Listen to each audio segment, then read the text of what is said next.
RSS ഇടഞ്ഞോ എന്ന ചോദ്യത്തിന് എൻ്റെ അഭിപ്രായം ഇതാണ്. ഇപ്പോഴുള്ള അഭിപ്രായ വ്യത്യാസങ്ങളൊക്കെ പുറത്തു വരുന്നു, ശക്തമായ പ്രതികരണങ്ങൾ പരസ്യമായി നടത്തുന്നു. പക്ഷേ രണ്ടും രണ്ടാകുന്ന ഒരു സാഹചര്യത്തിലേക്കൊന്നും പോകുമെന്ന് തോന്നുന്നില്ല.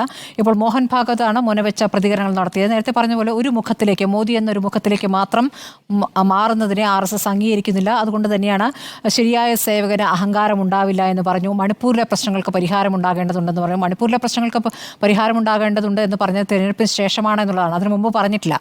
ഇത്ര കാലങ്ങളായിട്ട് നടക്കുമ്പോഴും ഒരു ഘട്ടത്തിലും അത് പറഞ്ഞിട്ടില്ല. അപ്പോൾ അത് പിന്നീട് പറഞ്ഞു. അതല്ലാതെ പിന്നെ വന്ന പ്രതികരണം ഇന്ദ്രേഷ് കുമാറിൻ്റെതാണ്.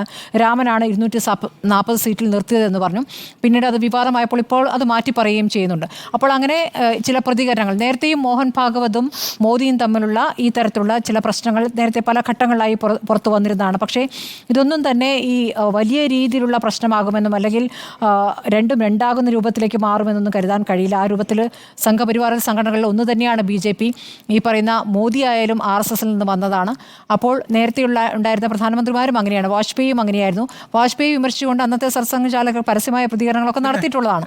അപ്പോൾ ഇതൊക്കെ ഒരു ഘട്ടങ്ങളിൽ ചില സമയത്ത് ഒരു തിരുത്തൽ എന്ന് പറഞ്ഞ് ഞാൻ കോഴ്സിലാണ് പറയുന്നത്, അവരുടെ ആശയങ്ങൾ നിന്ന് അങ്ങോട്ടും ഇങ്ങോട്ടും മാറുമ്പോൾ വാജ്പേയി ഇങ്ങനെയാണ് പോകുന്നെങ്കിൽ വേറൊരു പാർട്ടി ഉണ്ടാക്കും എന്ന് പറഞ്ഞു RSS. അപ്പോൾ വാജ്പേയിയുടെ മറുപടി എന്തായിരുന്നു അറിയോ? എന്നാൽ ഞാൻ ആ പാർട്ടി ചേരുമായിരുന്നു. അത്ര ബന്ധം അങ്ങനെയാണ് ആ കാര്യങ്ങൾ നിൽക്കുന്നത്. അങ്ങനെയൊക്കെ വലിയ വിമർശനങ്ങളാണ് ഉണ്ടായത്. വാജ്പേയിയുടെ ഇമ്മീഡിയറ്റുള്ള മറുപടിയാണ് ഞാൻ ആ പാർട്ടി ചേരുന്നത്. അതായത് അപ്പോൾ രണ്ടും തമ്മിൽ അങ്ങനെ മാറിപ്പോകുന്ന ഒരു അസ്തിത്വം BJPക്ക് ഉണ്ടാവില്ല. RSSന്റെ ഭാഗമായി നിൽക്കും. RSSന് വിരുദ്ധ നിലപാടുകളുമായി BJP പോകുമ്പോൾ തിരുത്തും. ഇപ്പോൾ നമ്മൾ ഈ വിഷയം മുമ്പ് ചർച്ച ചെയ്ത നഡ്ഡയുടെ പ്രതികരണത്തിലായിരുന്നു. നഡ്ഡ അന്ന് പറഞ്ഞു RSS വേണ്ട, BJPക്ക് തന്നെ ജയിക്കാൻ പറ്റുന്നു. അപ്പോൾ അങ്ങനെ തന്നെ ജയിക്കാൻ പറ്റില്ല എന്ന് തെളിയിക്കേണ്ടത് RSSന്റെ കൂടെ ആവശ്യമായിരുന്നു. അതുകൊണ്ട് ഈ തെരഞ്ഞെടുപ്പിൽ അത് പ്രധാന ഘടകമായി പ്രവർത്തിച്ചിട്ടുമുണ്ടാകാം.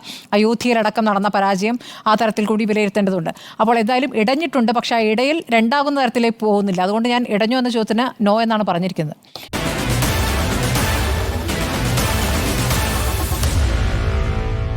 Meet the editors.